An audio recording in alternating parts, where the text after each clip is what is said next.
নমস্কার বন্ধুরা, মৌটুকস কিচেন চ্যানেলটিতে আপনাদের সকলকে স্বাগত জানাই। আশা করি সকলে ভালো আছেন, সুস্থ আছেন।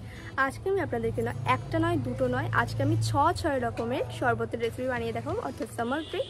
আমি আজকে 6 রকমের ভিন্ন পদ্ধতিতে আমি আপনাদেরকে আজকে শরবত বানিয়ে দেখাবো। 6টাই কিন্তু তৈরি করা হবে ফলের রস দিয়ে। তো চলুন আর বেশি দেরি না করে পুরো ভিডিওটি দেখতে থাকুন।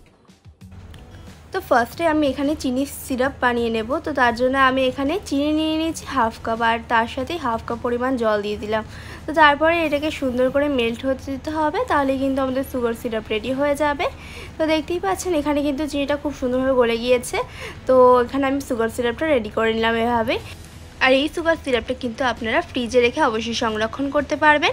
তো এখানে কিন্তু আমাদের সুগার সিরাপটা একদম রেডি হয়ে গিয়েছে। তো এটাকে এবার আমরা নামিয়ে রাখবো।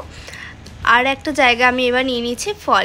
এখানে আমি তরমুজ নিয়েছি, কালো আঙুর, সাদা আঙুর আর বেদানা, তাছাড়াও কমলা লেবু আর পাতিলেবু নিয়েছি। আর এখানে আমি একটা মৌসম্বি লেবুও নিয়েছি। আর পাতিলেবুটা কিন্তু অপশনাল, কেউ চাইলে ইউজ করতেও পারে, না চাইলে কিন্তু অবশ্যই না ইউজ করলেও চলবে। তো এখানে আমি সমস্ত ফলগুলোকে এবার কেটে নিয়েছি। তো দেখতেই পাচ্ছেন এখানে আমি তরমুজগুলোকে কেটে নিয়েছি, আর কমলা লেবু আর মৌসুমি লেবুর রসটা কিন্তু আমি এখানে করে নিয়েছি। আর এখানে কিন্তু আমি বেদানাটাকেও ছাড়িয়ে নিয়েছি। তারপর আমি নিয়ে নিয়েছি একটা গ্লাস। তো দেখতেই পাচ্ছেন এর ভিতরে আমি প্রথমেই দিয়ে দিচ্ছি তরমুজটাকে আমি মিক্সির জারে দিয়ে একটু গুঁড়িয়ে নিয়েছি। তো দেখতেই পাচ্ছেন এখানে কিন্তু তরমুজের যে জুসটা হয়েছে সেটাই আমি এর ভিতরে ঢাললাম। তার ভিতরে আমি দিয়ে দিয়েছি পুদিনা পাতা। এখানে আমি একটুখানি পুদিনা পাতা নিয়ে সেটাকে ভালো করে হামদিস্তায় পিষে নিয়েছি। তার ভিতরে আমি দিয়ে দিয়েছি 2 চামচ সুগার সিরাপ। আর তারপরে আমি এর ভিতরে বিট লবণ অ্যাড করে দিচ্ছি। আর একটা বরফ অবশ্যই অ্যাড করবে। এই গরমে বরফ না অ্যাড করলে কিন্তু একদমই ভালো লাগবে না খেতে। আর তারপরে আমি এর ভিতরে ওয়াটার দিয়ে দিলাম। তো তাহলেই আমাদের রেডি হয়ে গেল খুব সুন্দর একটা জুস। তো আমাদের ফার্স্ট জুসটা কিন্তু রেডি হয়ে গিয়েছে। এবার আমরা সেকেন্ডটাও রেডি করে নেবো একইভাবে। সুগার সিরাপ 2 টিস্পুন পরিমাণে, চাইলে আপনারা পরিমাণটা বাড়িয়ে বা কমিয়ে নিতে পারেন। আর এরপরে আমি এর ভিতরে দিয়ে দিচ্ছি অরেঞ্জ জুস।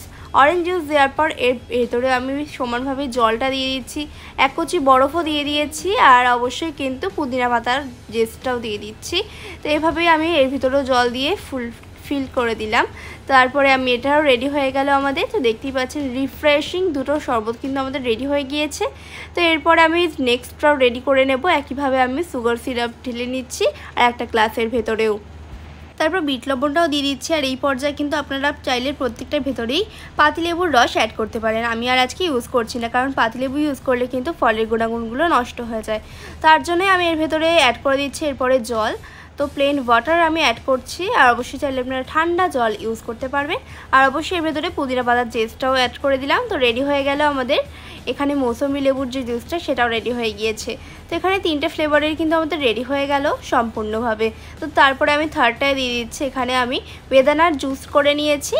আর তার ভেতরে আমি দিয়ে দিচ্ছি একটা কুচি বরফ। আর তার ভেতরে আমি দিয়ে দিচ্ছি বিট লবণ, একই রকমভাবে সুগার সিরাপ, সমস্ত কিছু অ্যাড করে দিলাম। তার ভেতরে আমি আবারও পুদিনা পাতার জেসটা অবশ্যই অ্যাড করে দিলাম। তার ভেতরে ওয়াটার দিয়ে ফিল করে দিলাম। তো এভাবেই রেডি হয়ে গেল ফোর্থ জুসটাও। তো এরপরেই নেক্সটটা রেডি করে নিচ্ছি। এর ভেতরে আমি সাদা আঙুরের জুস করে নিলাম। আমি এর মিক্সির জারে দিয়ে একটু জাস্ট ঘুরিয়ে নিয়েছি, তাহলেই কিন্তু জুসটা বেরিয়ে আসবে। তো এর ভেতরে আমি একই রকমভাবে সুগার সিরাপ, বরফের কুচি আর বিট লবণ একই সাথে দিয়ে দিয়েছি। আর একটুখানি পুদিনা পাতার জেসটাও দিয়ে দিলাম। এরপরে আমি একইভাবে এর ভেতরে ওয়াটার দিয়ে দিলাম। তাহলে কিন্তু আমাদের নেক্সট এটাও রেডি হয়ে গেল।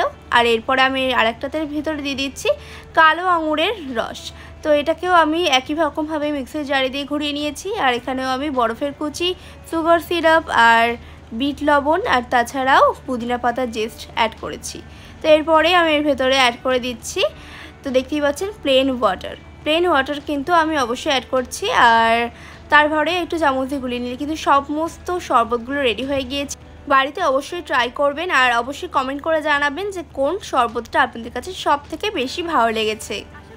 আজকের রেসিপিটা আপনাদের কাছে ভালো লেগে থাকলে অবশ্যই কিন্তু লাইক, শেয়ার, কমেন্ট করে জানাতে একদমই ভুলবেন না। আর অবশ্যই কিন্তু ভিডিওটা ভালো লাগলে চ্যানেলটা সাবস্ক্রাইব করে নিতে একদমই ভুলবেন না। আর পাশে থাকা বেল বাটনটা অবশ্যই প্রেস করে দেবেন। তো সকলে ভালো থাকবেন, সুস্থ থাকবেন। দেখা হচ্ছে নতুন আরেকটা রেসিপি নিয়ে। তো আজকের মতো এখানেই বিদায় নিচ্ছি।